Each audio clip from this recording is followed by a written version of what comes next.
Jambo na habari za jioni wapendwa wasikilizaji na watazamaji wa Kivu News Info popote pale mlipo, ikiwa ni ndani ya uwinje ya Jamhuri ya Kidemokrasia ya Kongo. Tunakaribisha tena kuungana nasi katika matangazo yetu ya jioni ya leo, kwa ni Alhamisi 16 Julai mwaka 2026, na mimi ni Ite Eloge Lulonga. Katika taarifa leo tutakuletea habari muhimu kuhusu hali ya usalama inaendelea kuwasili maeneo mbalimbali ya Kivu Kaskazini, Kusini na Ituri, ambako mashambulizi dhidi ya hospitali na inayohudumu wagonjwa wa Ebola huko Nyekunde, mapigano mapya katika Irumu, kauli za wasu 23 zinazozua mjadala kuhusu mchakato wa amani, pamoja na habari nyingine muhimu za kisiasa, kijamii na kiuchumi. Basi usiondoke kuendelea kuwa na sisi mwanzo hadi mwisho wa matangazo haya jioni leo. Yaani Kivu News Info bora tunaendelea kuletea matangazo yetu tukiwa mashariki mwa Jamhuri ya Kidemokrasia ya Kongo. Na basi kama leo ndio ilikuwa mara kwanza unakutana nasi kupitia mtandao wa YouTube, basi hakikisha kabla ya yote umesubscribe, like, comment na kushare, na kwa lugha nyingine unasema kujabone kwa vile vile na kupartager kuendelea kusambaza habari kwa walio wengi zaidi. Na basi kama tayari tutakuwa tumeshafanya hivyo, acha tuendelee kusema asante sana kwa kuchagua Kivu News Info kama kituo chako chema cha matangazo.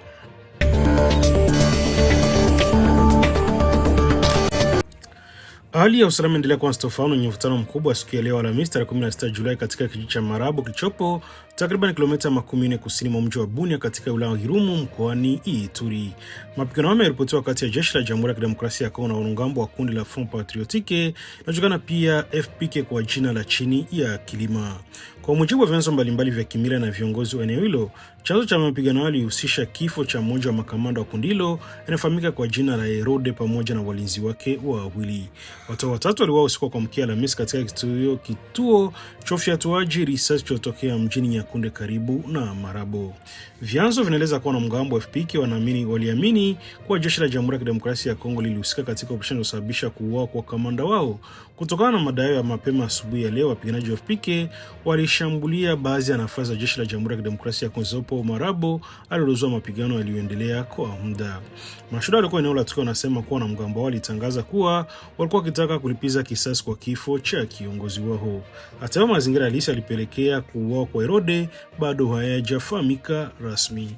Taarifa nyingine zinaweza kuwa huenda alikuwa na mapambano yaliyotokea majira saa 2 usiku kwa huko wa Jumatano kwa Nyakunde, ambako walikumbana na watu wenye silaha ambao hadi sasa hawajatambuliwa. Wakati huo mvutano mwingine umeongezeka pia katika mji wa Nyakunde kufuatia tukio jingine lilozidisha hasira kwa wakazi. Mwanamke alikuwa akisumbuliwa na upungufu mkubwa wa damu na ambaye alikuwa mke mmoja wa wapiganaji wa FPK alifariki dunia katika hospitali kuu ya Nyakunde usiku wa kuamkia Alhamisi. Baada ya taarifa za kifo chake kusambaa, kundi la vijana wenye hasira ambao baadhi yao wanadai na uhusiano na FPK waliingia mtaani wakifanya maandamano ya vurugo. Kwa mujibu wa mashuhuda, waandamanaji waliharibu sehemu ya miundombinu ya kituo cha matibabu cha Ebola kilichopo Nyakunde. Kufuatia kufikia mchana wa leo, kiwango kamili cha uharibifu kilichosababishwa bado hakijatangazwa rasmi na mamlaka husika. Baada ya mapigano ya vurugu hizo, hali ya usalama imeathiri pia usafiri kati ya barabara kuu ya taifa namba 27 inaunganisha mji wa Bunia na Komanda. Madereva na wasafiri wengi wamelazimika kusitisha safari zao kutokana na hofu ya kushambuliwa, huko baadhi ya magari ya kibaki yamesimama njiani kwa sababu ya mazingira yasiyo salama. Kutokana na hiyo, viongozi wa kimila, viongozi wa kijamii pamoja na mashirika ya kiraia wameendelea kutoa wito wa utulivu. Wamestaka pande zote zinazosika kujiepusha na vitendo vya kulipiza kisasi na badala yake kutoa nafasi kwa juhudi za kurejesha amani na usalama ili shughuli za kijamii na kiuchumi ziweze kuendelea kama kawaida katika eneo la Irumu. Hadi kufika mchana wa leo Alhamisi, hali katika maeneo ya Marabo na Nyakunde inaendelea kuwatete, huko mamlaka za ndani zikaendelea kufuatilia kwa karibu mwenendo wa matukio na kuchukua hatua zinazofaa kwa ajili ya kulinda raia na kurejesha utulivu.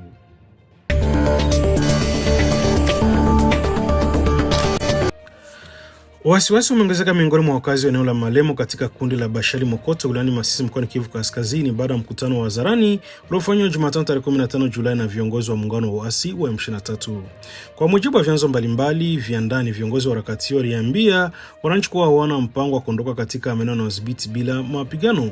Walieleza kwa wapiganaji wao walitoa kafara kubwa na kupigana kwa muda mrefu kuyateka maeneo, hivyo hawawezi kuiacha kwa hiari. Katika mkutano huo, viongozi hao walidai akidai pia kuwa wananchi hawapaswi kuamini taarifa na kuzungumzia uwezekano wa vikosi vyao kujiondoa kwa hiari kutoka katika maeneo yaliyo chini ya udhibiti wao. Kauli hizo zinakuja wakati ambako juhudi za diplomasia zinaendelea katika ngazi ya kitaifa na kimataifa zikilenga kupunguza mvutano na kurejesha amani mashariki mwa Jamhuri ya Kidemokrasia ya Kongo. Hata hivyo, wakazi wa maeneo mbalimbali ya Masisi wanasema matamshi hayo yameongeza hofu kwamba utekelezaji wa makubaliano ya amani unaweza kukwama. Kwa mujibu wa wananchi na viongozi wa kijamii, tamko linaonekana kama kwenda kinyume na matarajio yaliyowekwa katika makubaliano ya Washington ambayo pamoja na mengine yanakusudia kurejesha amani, kuimarisha usalama na kurudisha mamlaka ya serikali katika maeneo yanayosiriwa na vita. Baadhi ya wadau wa ndani wanamezitaka pande zote zinazohusika kuheshimu ahadi zilizotolewa katika mchakato mbalimbali ya amani ili kuzuia kuzorota zaidi kwa hali ya usalama. Wanasisitiza kwamba mazungumzo yanapaswa kupewa nafasi badala ya kurejea kwenye mapigano ambayo yanaendelea kusababisha mateso makubwa kwa raia. Hata hivyo, pia wanaamini kuwa endapo hakutakuwa na maendeleo ya kweli katika utekelezaji wa makubaliano hayo, mamlaka za Jamhuri ya Kidemokrasia ya Kongo zinapaswa kuingilia njia nyingine zinazowezesha kurejesha udhibiti wa maeneo ambayo bado yanashikiliwa na makundi yenye silaha. Kwa sasa wakazi wa wilaya Masisi wanaendelea kuishi katika hali ya tahadhari, wakisubiri kuona iwapo juhudi za amani zitazaa matunda au kama eneo litashuhudia tena mapigano mapya ambayo yanaweza kuongeza idadi ya waathirika waliokimbia makazi yao.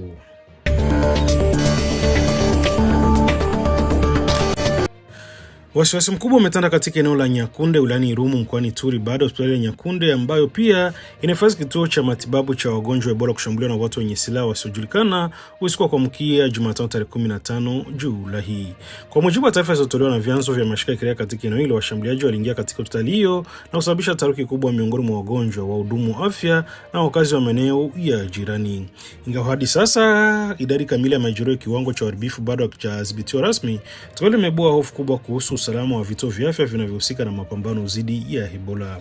Shambulio limetokea wakati ambako Jamhuri ya Kidemokrasia ya Kongo inaendelea kukabiliana na mlipuko wa 17 wa ugonjwa Ebola uliotangazwa takriban miezi miwili iliyopita. Tangu kutangazwa kwa mlipuko, mamlaka za afya kwa kushirikiana na wadau wa kimataifa zimekuwa zikifanya juhudi kubwa za kubaini wagonjwa, kufuatilia waliokutana nao, kutoa matibabu na kuzuia maambukizi mapya. Hospitali ya Nyakunde ni miongoni mwa vituo muhimu vinavyotoa huduma za matibabu kwa wagonjwa bora katika eneo la Irumu. Kutokana na nafasi yake katika mapambano dhidi ya ugonjwa, shambulio lilolenga linaonekana kuwa pigo kubwa kwa juhudi za kudhibiti maambukizi. Wataalamu wa afya wanaonya kuwa mashambulizi dhidi ya vituo vya matibabu yanaweza kuathiri vibaya huduma za wagonjwa, kufanya wahudumu wa afya kushindwa kutekeleza majukumu yao kwa usalama na kuchelewesha shughuli za kukabiliana na mlipuko huo. Pia hali hiyo imeweza kufanya baadhi ya wagonjwa kuogopa kufika hospitalini kwa matibabu, jambo ambalo linaweza kuongeza hatari ya kusambaa kwa virusi katika jamii.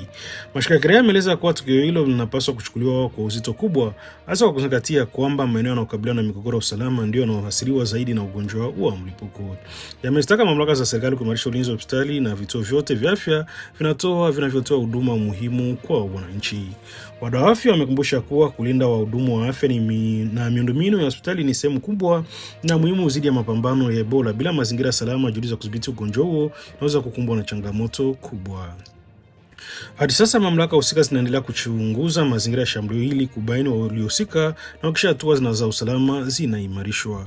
Wakati shughuli za matibabu zinaendelea chini ya uangalizi mkali, huko wananchi wakihimizwa kuendelea kufuata maelekezo ya wataalamu wa afya ili kutoa ushirikiano katika juhudi za kuzuia kuenea kwa ugonjwa wa Ebola.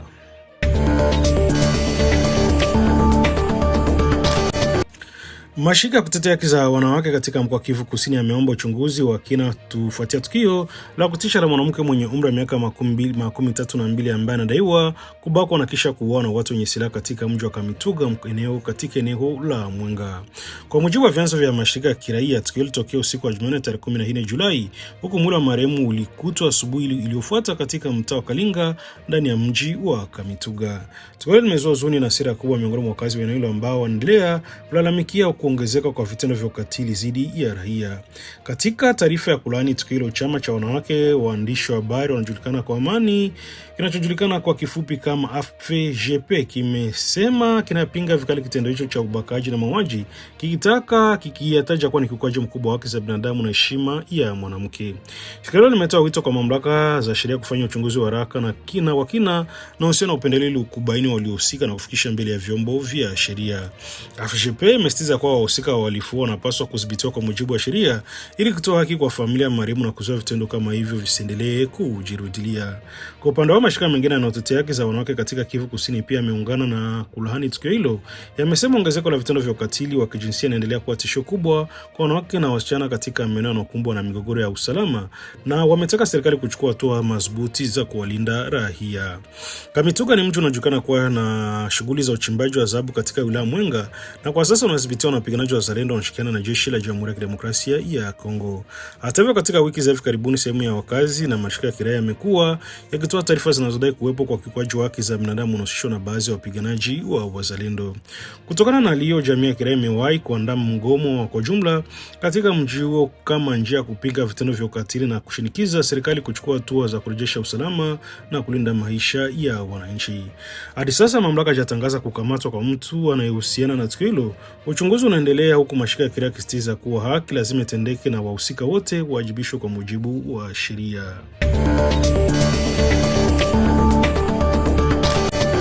Habari za kutia moyo zimepokelewa katika kijiji cha uvuvi cha Vishumbi wilayani Ruchuru mkoani Kivu Kaskazini baada ya vijana wawili waliotekwa nyara Jumatatu tarehe 13 Julai kurejea salama nyumbani baada ya kutumia saa kadhaa mikononi mwa watekaji hao.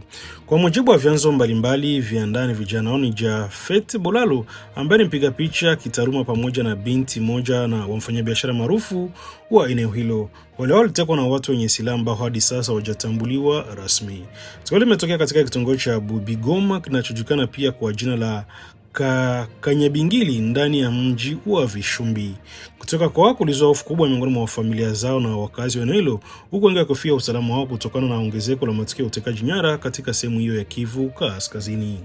Kwa mujibu wa taarifa zilizokusanywa kutoka eneo la tukio, vijana walifanikiwa kutoroka kutoka mikononi mwa watekaji hao kabla ya kurejea salama mjini Vishumbi. Hata hivyo, mazingira halisi yaliyowezesha kutoroka kwao bado hajafahamika na hakuna tamko rasmi lilotolewa na mamlaka kuhusu namna walivyopata uhuru huo.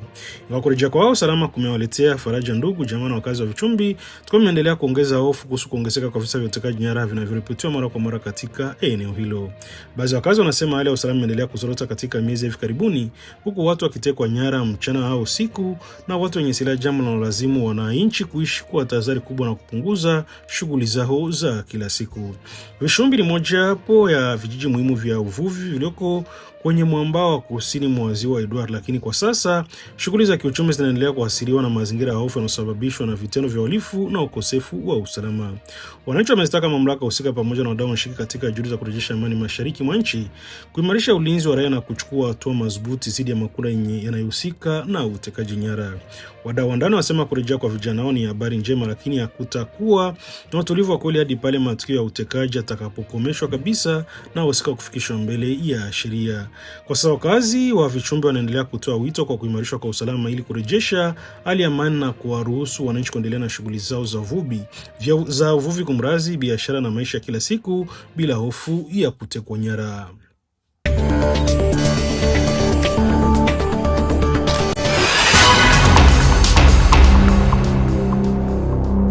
Hujambo mara tena. Tutafungua matangazo yetu ya asubuhi ya leo jimboni Ituri tukikuambia kwamba vituo vya afya 9 dhidi ya zile 12 inayopatikana kunako maeneo kiafya ya Heritage mkoani Limani tuko mtani Njugu tayari zimefunga milango zao.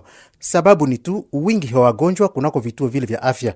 Viongozi wa asili wanaothibitisha habari hii watoa tahadhari kuhusu upanuko wa janga kwa mahali na wanaomba kurundikwa kwa haraka sana kwa waganga ili kupambana na ugonjwa huo na kuokoa maisha ya wakaaji. Martial Kizabiamungu na maelezo kamili. Katika eneo la Njugu, ugonjwa wa virusi wa Ebola unaendelea kwa zaidi kuliko juhudi za kupambana nalo katika baadhi ya maeneo. Katika kijiji cha Limani kwa mfano, vituo vya afya vimejaa wagonjwa wanaoletwa kila siku. Kulingana na viongozi wa masultani, vituo vya afya 9 kati ya 12 vilivyo katika eneo la afya la Heritage vimefungwa. Viongozi wa masultani wanasema kwamba sehemu ya watu wa maeneo ya Walendu, Jati na Piti bado wanapinga hatua za ukingo zilizowekwa na mamlaka za afya. Hii inarahisisha kuenea kwa ugonjwa ndani ya jamii. Kiongozi wa eneo la Walendu Jati, Justin Gudzakiza, anazungumzia hali mbaya ambayo tayari imesababisha vifo ya watu zaidi ya 100. Wakati tukiendelea kusubiri majibu kutoka kwa viongozi wa hatua za dharura, mamlaka ya masultani wanaogopa hali hii ambayo inaweza kuzidi kuwa mbaya ikiwa timu ya wahudumu wa afya zaidi hazitasambazwa haraka katika sehemu hiyo ya mtaa ya Njugu. Nikiripoti kutoka Bunya, mimi Martial Kiza Biamungu, Radio Okapi. Niliyasema kwa uingilio. Shirika lisilo la serikali Justicia yapongeza maamuzi ya serikali ya kupiga marufuku uwepo wa yeyote avaaye sare la kijeshi kunako maeneo ya uchimbaji madini nchini. Hata hivyo, shirika lile lazani kwamba maamuzi haya sherti yashindikizwe na mkataba ya kukiheshimisha na kukifuatilia kwa makini kabisa. Mbalimbali na haya, itakuwa maamuzi isiyo na thamani. Timote Mbuya, mkurugenzi wa shirika la Justicia, aliujiwa na Jangandu katika utafsiri wa Rosalie Zawadi. Kazi hii imekuwa yenye faida kubwa sana, kiasi kwamba maafisa wa kijeshi na kisiasa wanamiminika kwenye migodi, hasa wale wanaochimba shaba na kobalti. Maafisa wale watumia vibarua vya watu wengine, wakiungwa mkono na wawekezaji au washirika wa kigeni wanaotoa pesa. Hii inawezaje kusimamishwa? Shirika letu la Justicia linaamini kwamba nia njema haitoshi tena. Nia ya kweli ya kisiasa inahitajika, na nia ya kweli ya kisiasa huanza na mashtaka ya kila mtu anayehusika katika mitandao mikubwa kama ya mafia ambayo inachafua taswira ya nchi yetu. Inafaa kuzingatia kwamba hata wizara ya sheria kwa sasa haiwezi kuwashtaki watu fulani kwa sababu wananyazifa za juu, nazo nafasi nzuri sana katika muundo wa madaraka nchini. Kwa hiyo ni nia ya kisiasa pekee katika ngazi ya juu zaidi, yani ili ya presidenti wa jamhuri, ndiyo inaweza kusaidia kutatua swala hili mara moja na kwa wote. Jimboni Kivu ya Kaskazini, malumbano yaendelea katika vijiji vingi mtani Masisi, ingalao michakato mbalimbali za mapatano zipo, ila hali ya usalama yaendelea kuzorota. Duru ya mahali yatudokeza kwamba matwangano yaliripotiwa tangu Jumatatu, ikibainisha waasi wa AFC M23 wanaopewa mikono na nchi ya Rwanda, huko wakinyangulana na wapiganaji wa Zalendo wanaotolea jeshi la taifa mikono mkoani Kibabi, Nyamaboko na Bafuna. Tatizo hii yapozesha mara tena na zaidi sana hali ya uhutu kwa maeneo. Hii naposemeka hivi, jimboni Kivu ya Kaskazini tu, watu 4 waliuliwa, wengine 3 kujeruhiwa katika mashambulizi ya watu wasiojulikana bado tarafani Mangina, kwa umbali wa takribani kilomita 30 hivi pande wa magharibi wa mji wa Beni. Duru ya mahali yatudokeza kwamba waasi yawezekana kuwa wahuni wa ADF, ikiwa hakuna uhakika kabisa kuhusu kutambulika kwao. Shambulizi hii yazuka kisha zaidi ya miaka 1 ya utulivu katika tarafa hii. Hatimaye mwezi wa 7 umeficha katikati sawa na muda huo, ila uwepo wa jeshi ya nchi ya Rwanda yaendelea kuripotiwa kunako maeneo yanayodhibitiwa na waasi wa AFC M23 pande wa mashariki mwa nchi DRC. Kutokufaulu kwa mchakato huo yazusha maswali mazito kinsiasa, ikiwa ni ombi iliyotolewa na katibu mkuu wa Jumuiya ya nchi ya Amerika Marco Rubio. Hapo maamuzi ya kuondoa waasi hawa haikuheshimiwa kabisa. Kulingana na hali hii, mwanabunge kitaifa Joseph Koi, mchaguliwa wa Kakato Kombe huko Sankuru, akiwa pia ndombe wa kikundi cha usalama na ukingo kunako baraza la bunge nchini, alika Jumuiya Umoja wa Amerika kuwa na mtazamo mkali kuhusu kutokuheshimu maamuzi haya na kukazia sana kuheshimika kwa mkataba wa amani uliosainishwa huko Washington.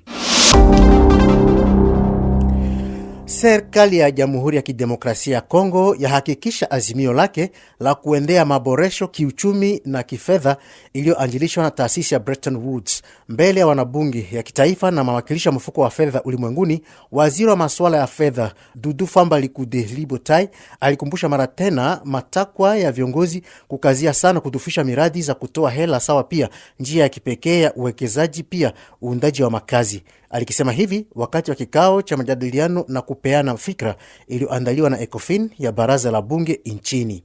Na katika ukarasa kama na huo tu ya habari, hasa jimboni Kivu ya Kaskazini, kikao kikuu jimboni kuhusu kipi kupata pasipo tatizo maji safi na umeme ilikomeshwa hii Jumanne mjini Butembo. Kwa muda wa masiku mawili, viongozi, wafanyabiashara asili ya maji na umeme na hasa mashirika na wafadhili walitoa mapendekezo dufu ili kuboresha kazi hii, hususan ujenzi wa pahali pa kukusanya maji kunako mto Talia mtani Beni, lakini pia kuweka kwa pamoja umeme ya Virunga Energy na Energy du Nord Kivu NK zinazotoa umeme kwa maeneo ya Beni, Butembo na Lubero. Konsole Sikakulia, muhusika na masuala ya umeme pia hela jimboni Kivu Kaskazini, matamshi yake yalichukuliwa na Marcel Papi Mkiba. Kuongeza juhudi za kushawishi serikali kuu na washirika mbalimbali ili kupata fedha za kutekeleza mradi wa kuchukua maji kwenye mto Talia, kuhakikisha ubora wa maji kuanzia kwenye chanjo hadi kwa mtumiaji, na kuimarisha kamati za usimamizi wa maji katika jamii ili miradi hiyo iweze kudumu. Pia kupendekeza bei ya maji ipangwe kulingana na uwezo halisi wa kifedha wa wananchi. Katika sekta ya umeme, kupendekeza mapitio ya mikataba ya makampuni yanayosambaza umeme kulingana na uwezo wao wa kuzalisha na kusambaza nishati hiyo. Serikali kuu pia inaombwa kuondoa baadhi ya kodi zinazozuia uwekezaji katika sekta ya nishati. Hatua nyingine ni kuhimiza kampuni za NK na Virunga Energy kuunganisha mitandao yao ya umeme ili kuboresha huduma kwa wananchi wa Beni, Butembo na Lubero. Kwa habari zingine, kwa muda wote wa likizo, bei ya miundo za nywele ziapanda mnara huko mjini Mbujimai pa Kasai Oriental. Ikiwa tu ripoti ya mitihani ya serikali yatolewa hivi majuzi, manyumba za urembo ziavamiwa tayari na wanafunzi mabinti ambao mashule zao ziliwakataza kuweka miundo za nywele kichwani. Taarifa iliyokusanyishwa na Esther Ndalafina katika usomi wa Rosalie Zawadi. Masokoni wafanyabiashara wanazungumzia kupanda kwa bei ambayo imekuwa kama desturi. Mfanyabiashara wa jumla Lizette Mitungu azungumzia hali halisi ya soko. Kadiri mahitaji yanavyoongezeka, bei hupanda sana. Yeye afasiria kwamba zamani nyele bandia aina Michel ilikuwa ikiuzwa kwa franka za Kongo 2300. Kwa sasa bei imefikia 2800. Kuna aina nyingine Royal iliyonunuliwa hapo awali kwa franka za Kongo 3000, lakini sasa ni franka 4000. Hii yatokea sababu ya kipindi cha mapumziko ya watoto. Kila mara watoto wanapokuwa likizoni, bei ya nyele bandia huwa zinabadilika. Kwa upande wao, wazazi wengi wanapendelea kuwafanyia binti zao mtindo mzuri wa nyele wakati wa likizo, ikiwa kama ni mfano wa uhuru wao baada ya miezi za shule. Hata hivyo, Janine Mbelu, mama wa watoto 5 wakiwemo wasichana 3, hashindwi kutimiza matakwa ya binti zake kutokana na uhaba wa aina fulani za nyele bandia zinazopendwa na vijana. Kupanda kwa bei ya nyele bandia sasa kumekuwa tukio muhimu la kiuchumi na kijamii wakati wa likizo ndefu huko Kasai Oriental. Naam, nafasi ni sasa kwako Bernard Nyangi kwa kipindi chetu cha pili ya matangazo. Karibu. Radio Okapi. Invité en Swahili. Nchini Jamhuri ya Kidemokrasia ya Kongo, shirika la kimataifa la Msalaba Mwekundu CICR la wahudumia karibuni watu 1000 kila mwaka kupitia mpango wake wa ukarabati wa kimwili. Baadhi hawa wapatikana jimboni Kivu Kaskazini, ambapo 80% ya walengwa ni waasiriwa wa migogoro ya kivita. Msaada huu wahusu kuwavika viungo bandia na mifupa pamoja na kutengeneza na kufuatilia vifaa hivi. Ili kuelewa zaidi kuhusu swala hili, tunampokea kama mwalikwa Giselle Kantu, msaidizi wa programu hiyo jimboni Kivu Kaskazini. Anazungumza na Rosalie Zawadi. Giselle Kantu, jambo. Jambo. Utuambie programu hii kwanza inatumika na vituo ngapi vya afya imo province? Hii programu yetu PRP, njo kusema programme de réadaptation physique, tunatumika ku RDC muzima na tunatumika hapa ku Nord Kivu na centre shirika la Umoja, tunatumika na Bukavu, Uvira, vile na Ituri, na Kinshasa tulikuwa natumika pia na DRF. Ni msaada gani munaotoa katika programu hii? Tunatumika kwa wale watu wanalumiwa na masasi, wenye wanahitaji yenye tunaita prothèse, kumwenye nakatiwa mugulu wala mukono wala orthèse, kumonye abakukata mugulu wala mukono me banampatia appareil. Donc tunatumika ku volet mbili, volet ya kinésithérapie na volet ya appareillage orthopédique. Na maservice zengine ni ile mareparation yenye tunafanya, parce que leo mtu akavala prothèse wala orthèse, donc anaweza rudia chaque année wala après 6 mois jour ya kufanya mareparation mbalimbali. Par exemple, jour ya batoto avec la croissance sana komala na prothèse inakuwa mfupi wala orthèse inakuwa kidogo, njo inaomba mtoto arudie tena juu tufanye mareparation mbalimbali. Ku ule mwenye alipata prothèse, pied inaweza haribika, ceinture inaweza katika, basangle, donc anaweza rudia ku centre juu ya service ya reparation yote yenye inahitaji. Na biote binafanyika kwa bure vile vile, parce que CICR analipa a contrepartie ku niveau ya centre partenaire. Na ni batu wapata gani benye banafaidia sasa hii kazi mko mnafanya ya kusaidia ba victime de guerre na bote benye biko na malazima ya ima prothèse na orthèse? Asante sana mpendo wa msikilizaji na mtazamaji wa Kivu News Info. Ni hapo ndipo tunahitimisha matangazo yetu ya jioni yalikuwa ni Alhamisi tarehe 16 Julai mwaka 2026, ambako vile vile tumeshirikiana na wenzetu wa Radio Okapi. Tunashukuru sana kwa kutuchagua, kwa barika nasi na kwa kuendelea kutuamini kama chanzo chako cha taarifa za kuaminika kutoka mashariki mwa Jamhuri ya Kidemokrasia ya Kongo na ukanda wa maziwa makuu.